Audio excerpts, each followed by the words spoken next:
Hi guys, welcome back to the another video of UPSC on Nothing. Today we are going to discuss current affairs for 11th of August 2020. So as always, before wasting any further time, let's move into the topics of the day. Today we have got questions on GCC, which is Gulf Cooperation Council, then Quit India Movement, then a question on E-Sanjeevani, then a question on Comptroller and Auditor General of India, then a question on tribes in India, then Depsang Plains, Agriculture Infrastructure Fund, Farm Mechanization, Government E-Marketplace, and at last we have got a question on NB Stats India 2020 report. Okay, so our first question of the day is, which of the following countries is not a part of GCC grouping? Our options are Saudi Arabia, Kuwait, Bahrain, and last Iran. Think about it, then we will discuss it. Okay, our correct option is Iran. Okay, Iran is not a part of Gulf Cooperation Council. We should always remember that. Okay, Iran is not a part of GCC. So correct option is D. कुछ और चीज़ें देख लेते हैं GCC grouping के बारे में. सबसे पहली चीज़ की एक रीजनल ग्रुपिंग है which was established in 1981 under Riyadh Agreement. Okay, it is a political and economic alliance of countries in Persian Gulf. ये सारी countries Persian Gulf के around हैं. इसके 6 members हैं which are Bahrain, Kuwait, Qatar, Oman, Saudi Arabia and UAE. Then another important thing is that it consists of 2 or 3 councils, but main ये दो हैं. एक है Supreme Council और दूसरी Ministerial Council. Supreme Council consists of heads of member states and it is the highest authority decision making body and it meets annually. Another is Ministerial Council. It consists of foreign ministers of all the member states and it meets every 3 months to prepare for the Supreme Council meeting. Now, why are we discussing this topic? Because recently GCC members has written a letter to UN Security Council asking to extend the arms embargo on Iran. Okay, that's why this organization was in news. Now, moving on to our next question. Which of the following statements is or are correct about Quit India movement? Our statements are, it is also known as August Kranti. Second, it was launched in session of All India Congress Committee in Surat. Third, Mahatma Gandhi gave the call do or die in his speech during the movement. Our options are 1 only, 2 and 3 only, and 1 and 3 only. Okay, take a pause, think about it, then we will discuss it. Okay, अगर हम पहला statement देखते हैं कि क्या इसको अगस्त क्रांति बोलते हैं, यस वी कॉल इट अगस्त क्रांति. Second, it was launched in session of all India Congress committee in Surat. This statement is wrong because it was not in Surat, it was in Mumbai or we called it Bombay at that period of time. Okay. Third, Mahatma Gandhi gave the call do or die in this movement. Yes, this is also correct. So our correct option is D, 1 and 3. चलिए और कुछ चीज़ें देख लेते हैं इसके बारे में, क्विट इंडिया मूवमेंट के बारे में. फर्स्ट ऑफ ऑल 8 अगस्त 1942 को ये लॉन्च हुआ था. ठीक है, it was launch by Gandhi ji to end British rule in India with immediate effect. इसका इमीडिएट कॉज ये था कि जो क्रिप्स मिशन आया था इंडिया में वो कोलैप्स हो गया था या वो फेल हो गया था. क्रिप्स मिशन जो आया था वो ऑफर कर रहा था इंडिया को dominion status after the World War 2. As we all know that 1939 से 45 के बीच में वर्ल्ड वॉर चल रही थी सेकेंड. इसलिए तो गांधी जी ने बोला था कि हमको कंप्लीट इंडिपेंडेंस चाहिए, ना कि डोमिनियन स्टेटस चाहिए.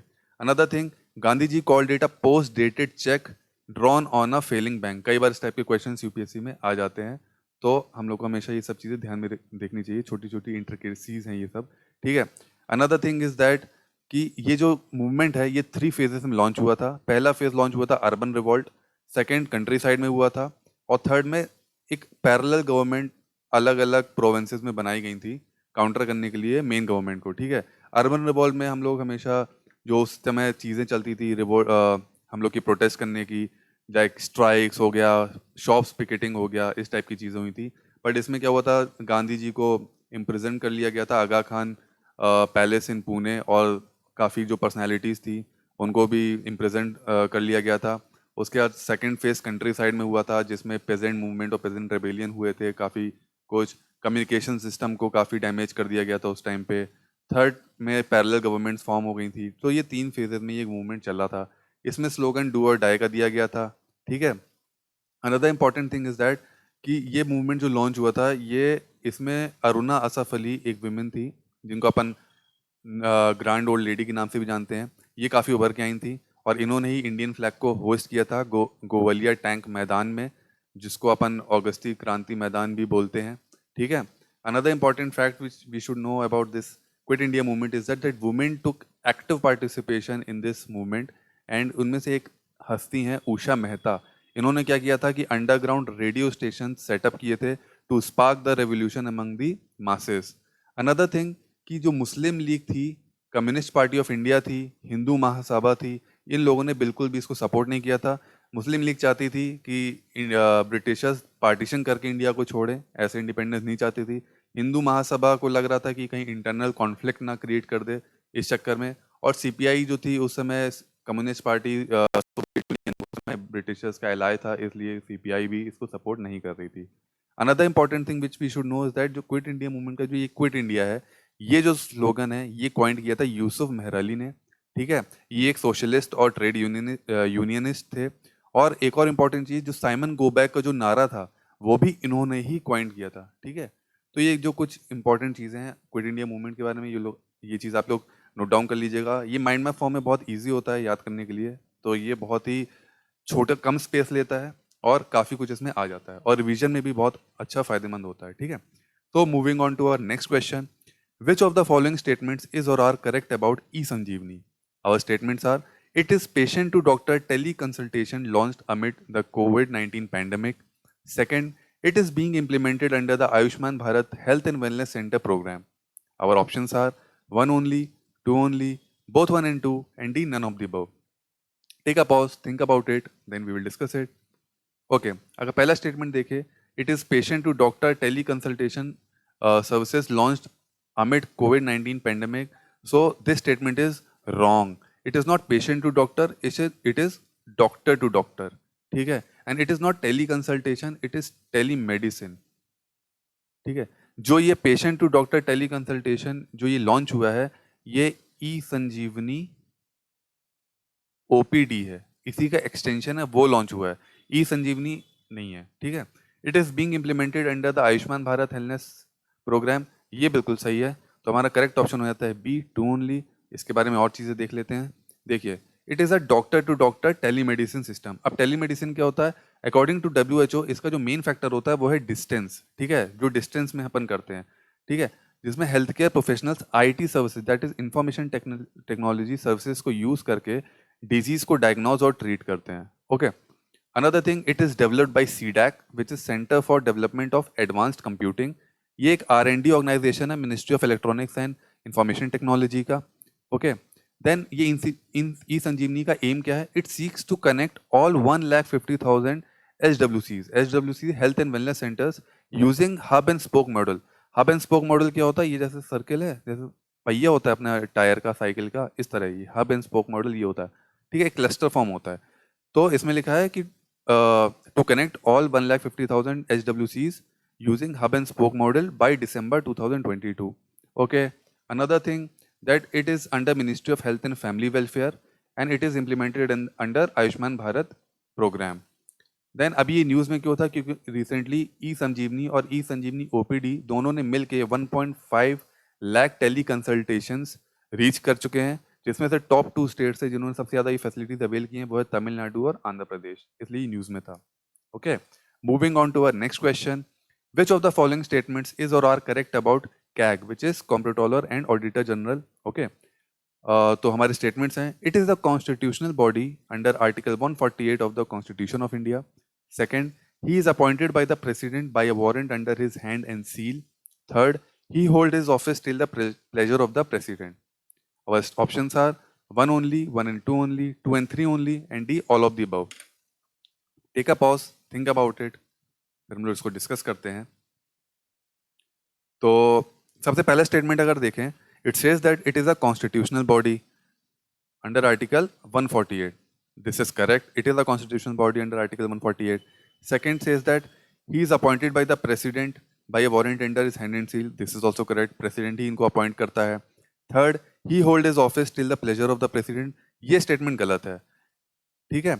हम लोग इस चीज़ से कंफ्यूज हो जाते हैं कि by warrant and hand and seal, इसका मतलब ये नहीं है कि वो उनके प्लेजर के अकॉर्डिंग इसको कभी भी हटाया जा सकता है. ये हटाते हैं किस तरीके से, वो अभी आगे डिस्कस करेंगे. तो अपना वैसे करेक्ट ऑप्शन हो जाता है बी 1 एंड 2। कैग के बारे में और चीज़ें देखते हैं। कॉन्स्टिट्यूशनल बॉडी है, आर्टिकल 148 के अंडर अपन ने डिस्कस कर लिया। अपॉइंटेड बाय द प्रेसिडेंट, ये भी डिस्कस कर लिया। It is also removed by the president but on the same ground and manner as a जज of supreme court.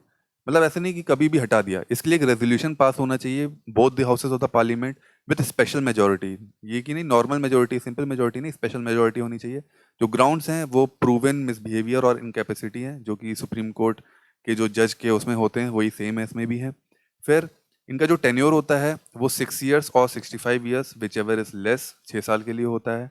And he is not eligible for reappointment under government of India और any state government. ठीक है, ये एक important point है। फिर यहाँ पे देखिए साफ साफ लिखा है, it do not does not hold office till the pleasure of president. फिर इनका ड्यूटी क्या होती है, he audits accounts related to all expenditure from consolidated fund of India, contingency fund of India, public accounts of India और भी PSUs, government agencies, सबके ये audit करते हैं। और भी कुछ भी अगर प्रेसिडेंट इनसे बोलता है कोई भी चीज़ ऑडिट करने के लिए तो भी ये करते हैं। अनदर थिंग, इनकी इनकी जो सैलरीज और अदर सर्विस कंडीशंस होते हैं ये पार्लियामेंट डिटरमिन करती है। और इनकी जो सैलरी और एक्सपेंसेस हैं इनको ऑफिस मेंटेन करने के लिए वो सारे कंसोलिडेटेड फंड ऑफ इंडिया में चार्ज होते हैं। हम ये रिसेंटली इसलिए पढ़ रहे हैं क्योंकि अभी क्या हुआ है कि रिसेंटली एक नए सीएजी अपने अपॉइंट हुए हैं, वो हैं गिरीश चंद्र मुर्मू, जिन्होंने रिप्लेस किया है राजीव महर्षि को। अब ये 2024 तक अपने सीएजी रहेंगे इंडिया के। ओके, तो हमेशा क्या है कि कॉन्स्टिट्यूशनल बॉडी है, पॉलिटी के अंडर में आता है टॉपिक, तो ये बहुत इंपॉर्टेंट होता है। बहुत सारे टाइम से यूपीएससी ये क्वेश्चंस हर 2-3 सालों में पूछ ही लेता है सीजी के ऊपर। और अभी रिसेंटली चेंज भी हुआ है, तो ये हमारे प्रीलिम्स पर्सपेक्टिव से बहुत इंपॉर्टेंट हो जाता है। ठीक है, तो moving on to our next question of the day, which of the following statements is or are correct about tribes in India. ठीक है, ट्राइब्स के बारे में हमें बताना है ये इंडिया में। ठीक है, our statements are according to the 2011 census, tribals make up to 8.6% of India's population. Second, the Gond comprise the largest tribal group of India. Third, the largest number of tribal communities are found in Chhattisgarh.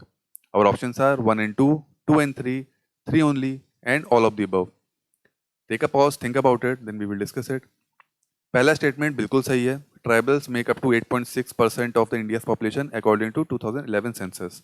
Second, क्या Gond comprise करती है largest tribal group India की? Yes, बिल्कुल correct है, ये गोंड ही सबसे ज़्यादा बड़ा ट्राइबल ग्रुप है इंडिया का। थर्ड से is that the largest number of tribal communities are found in Chhattisgarh.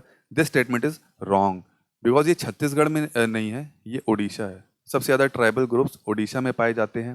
ठीक है, जिनका नंबर अराउंड 62 है। ठीक है, अभी हम क्वेश्चन इसलिए पढ़ रहे हैं क्योंकि रिसेंटली वर्ल्ड ट्राइबल डे या फिर international day of world indigenous people, जो हम लोग 9 अगस्त को सेलिब्रेट करते हैं, है ना, वो था, इसलिए ये न्यूज़ में था। एंड हम 9 अगस्त को ही क्यों ये करते हैं, क्योंकि उस दिन UN working group on indigenous people की पहली मीटिंग उस दिन हुई थी। ठीक है, और अभी जो मीटिंग हुई है उसमें रिसेंटली जो थीम है 2020 की, वो है आपकी कोविड-19 एंड इंडिजिनियस पीपल्स रेजिलियंस। ठीक है, तो ये थीम है। अनदर इंपॉर्टेंट थिंग है इंडिया में मोर देन 700 ट्राइबल ग्रुप्स हैं, जिसमें से अराउंड 75 पीवीटीजीज हैं। ओके, इस पे लास्ट ईयर 2019 में क्वेश्चन पूछा गया था पीवीटीजीज के ऊपर। ठीक है, पीवीटीजी का फुल फॉर्म है particularly vulnerable tribal groups. Okay, ये कुछ चीज़ें थी जो इनके बारे में हमें पता होना चाहिए। Moving on to our next question. Depsang Plains, often seen in the news recently, is located in which of the following? Our options are A. Arunachal Pradesh, B. Sikkim, C. Ladakh, and D. Assam. Take a pause, think about it. Okay, our correct option is C. Ladakh. Recently, अभी क्या हुआ है कि military level talks हुई है India और China के बीच में। ठीक है, इस रीजन को लेके, इसलिए न्यूज़ में था। ठीक है, कुछ चीज़ें हम लोग को इसके बारे में पता होनी चाहिए। वो है कि it is located at LOAC which is line of actual control, जिसका जो अपना वेस्टर्न पार्ट है वो इंडिया के पास है। ठीक है, और जो ईस्टर्न पार्ट है वो चाइना के पास है। ईस्टर्न पार्ट है वो अक्साई चेन फॉर्म होता है, और इंडिया का जो वेस्टर्न पार्ट है वो लद्दाख के उसमें फॉर्म होता है। ये जो एरिया है it is close to Karakoram range. ठीक है, काराकोरम रेंज के बहुत पास है। एंड ये हमें स्ट्रेटेजिक लोकेशन है जो अपनी, वो है सियाचिन ग्लेशियर, उसको ओवरलुक करने में बहुत मदद करता है ये प्लेन्स। ठीक है, ये कुछ इंपॉर्टेंट फैक्ट्स है इसके बारे में। Another question, which of the following statements is not correct about agriculture infrastructure fund? हमको नॉट करेक्ट बताना है। It provides medium long term debt financing facility for post harvest management infrastructure and community farming assets through interest subvention and credit guarantee. Second, under this rupees 1 lakh crore will be provided by banks and financial institutions as loans with interest subvention of 3% per annum on loans up to rupees 2 crore. Third, it is a central sponsored scheme. Fourth, duration for the scheme is financial year 2020 to financial year 2029. Take a pause, think about it. हमको इसमें incorrect बताना है, ये clear रखिएगा। Okay, हमारा जो option C है ये गलत है, क्योंकि ये सेंट्रली स्पॉन्सर्ड नहीं है, ये सेंट्रल सेक्टर स्कीम है। बाकी तीनों स्टेटमेंट्स इस स्कीम के बारे में बिल्कुल सही हैं, क्योंकि अभी क्या हुआ है, रिसेंटली इसका जो अमाउंट है उसका आधा एक फर्स्ट इंस्टॉलमेंट गवर्नमेंट ने पे कर चुके हैं, इसलिए न्यूज़ में था। ठीक है, तो इसके बारे में यही इंपॉर्टेंट फैक्ट है जो मैंने ऑप्शंस के रूप में इसको कर रखा था। बस ये था कि ये सेंट्रल सेक्टर स्कीम है। ठीक है, बाकी सब कुछ करेक्ट है, तो देख लीजिएगा आप। Moving on to our next question of the day. Consider the following statements about farm mechanization in India and choose the correct option. Our statements are: farm mechanization in India stands at about 45 to 50%. Second, northeastern states are highly mechanized. Third, recently Ministry of Agriculture took initiatives like submission on agriculture mechanization and farm SAP for agriculture mechanization. Our options are 1 only, 1 and 2 only, 2 and 3 only, and 1 and 3 only. ये news में इसलिए था क्योंकि अभी recently ministry of agriculture ने कुछ initiatives लिए हैं, submission on agriculture mechanisation in farms app, तो इसलिए ऑप्शन 3 तो सही हो जाता है अपना। सेकंड स्टेटमेंट कहता है कि north eastern states are highly mechanised. This is wrong, these are not highly mechanised, these are minimal mechanised. ठीक है, हाईली मैकेनाइज्ड है अपनी पंजाब, हरियाणा, यूपी, ये सब स्टेट्स हाईली मैकेनाइज्ड हैं, ना कि नॉर्थ ईस्टर्न। फिर अपना फर्स्ट स्टेटमेंट है कि farm mechanisation in India stands at about 45 to 50%। This is absolutely correct. ठीक है, तो अपना करेक्ट ऑप्शन हो जाता है D, 1 and 3 only. Another thing, USA stands at 95%, Brazil stands at 75%, even China stands at 57%। Farm mechanisation में तो India अभी बहुत पीछे है। ठीक है, okay, moving on to our next question. Which of the following statements is or are correct about government e-marketplace? Our statements are: it is a one-stop portal to facilitate online procurement of common use goods and services required by various government departments. Second, it operates under Ministry of Electronic and Information Technology. Third, it provides tool of e-bidding and reverse e-auction. Our options are 1 only, 1 and 2 only, 2 and 3 only, and 1 and 3 only. ये news में इसलिए था क्योंकि recently government has asked the sellers and buyers, more and more sellers and buyers to join this government e market place, that's why it was in news. अगर हम अपना पहला statement देखते हैं तो इट इज़ एब्सोल्युटली राइट कि यहाँ पे एक ही जगह पे सारे प्रोक्योरमेंट हो सकते हैं बाय गवर्नमेंट डिपार्टमेंट, जिनको अपनी कोई भी चीज़ें चाहिए तो एक ही जगह से कर सकते हैं। इसमें क्या होता है कि अलग अलग जो सेलर्स होते हैं वो अपने आप को लिस्ट कर सकते हैं, अपने कुछ भी आर्टिकल्स को लिस्ट कर सकते हैं, कर सकते हैं जो गवर्नमेंट सर्विसेज और ऑफिस को ज़रूरत होती है। Then second is that it operates under Ministry of Electronic and IT. This is wrong. It comes under Ministry of Commerce. ये Ministry of Commerce के अंडर है। ठीक है, Then third, it provides tools of e-bidding and reverse e-auction. This is correct. क्यों? ताकि facilitate हो सके government department to get the best price for their money. ठीक है, best value for their money. Correct option is D, which is 1 and 3 only. Moving on to our last question of the day. Consider the following statements about NV Stats India 2020 report and choose the correct option. ये एक report है जो annually release होती है। इसके statements हैं: it is release by Central Pollution Control Board. Second, average number of heat wave days increase to over 80% in 2019 with highest number reported in Uttar Pradesh. Third, particulate matter less than or equal to 10 was highest in Delhi among metro cities. ठीक है, our options are 1 only, 1 and 2 only, 2 and 3 only, and D, 3 only. Take a pause, think about it. First statement is wrong. It is not released by CPCB, it is released by NSO, which is National Statistics Office, which comes under Ministry of Statistics and Program Implementation. Okay. Then second says that average number of heat wave days increased over 80% in 2019 with highest number reported in Uttar Pradesh. This is also wrong. ठीक है, इसके दो part है. पहला कि 80% से ज़्यादा 2019 में था, ये तो सही है, बट जो हाईएस्ट नंबर रिपोर्ट हुआ है वो उत्तर प्रदेश में नहीं हुआ है, वो राजस्थान में रिपोर्ट हुआ है. ठीक है, इसलिए ये स्टेटमेंट गलत हो जाता है. Third says that PM less than और equal to 10 was highest in Delhi among metro cities. This is correct. So our correct option is D, which is 3 only. Okay, so that's all for today's news analysis. Okay, and before ending the video, please like and subscribe. Thank you.